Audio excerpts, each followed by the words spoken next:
Hi everybody, my name is Dave Marsh. I'd like to welcome you to this Matrix Search Criteria Form tutorial.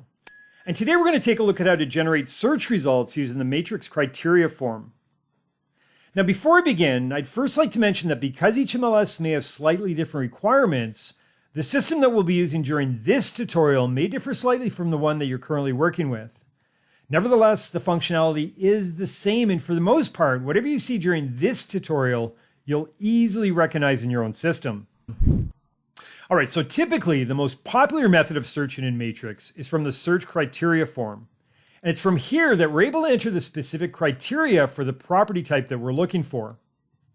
Now by default, I'm currently set up to search for residential properties. But for this example, we're going to change our property type to cross property. And this essentially allows us to search multiple property types at the same time. Now, when you first choose a property type, what you'll initially see are the default fields included with this form. But if you'd like to search using different fields, then you're also able to customize this form. To do this, we're going to access the Criteria Field Settings page. And from here, we can either build our custom form from scratch, or just remove the specific fields that we no longer use, either individually from the selected field section, or from the available fields. Now by extension, we're also able to select any additional fields that we'd like to include, either by searching visually or by using the filter. Now if you'd like to customize the order of how these fields will appear on your criteria form, simply grab the handle, then drag your field into its new position.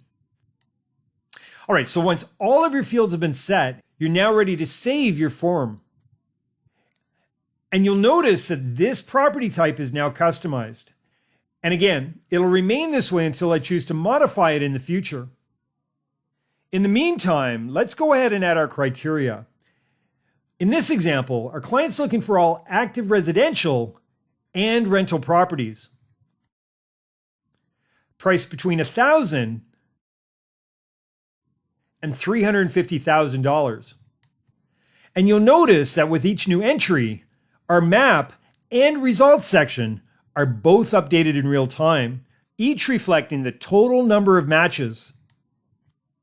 All right, so in addition to the number of bedrooms and bathrooms, we're also going to select a predefined city.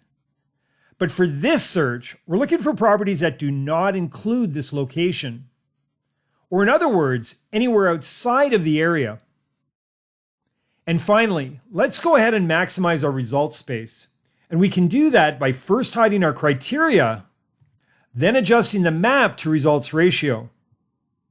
And of course, when we're ready, we can easily return to modify our criteria.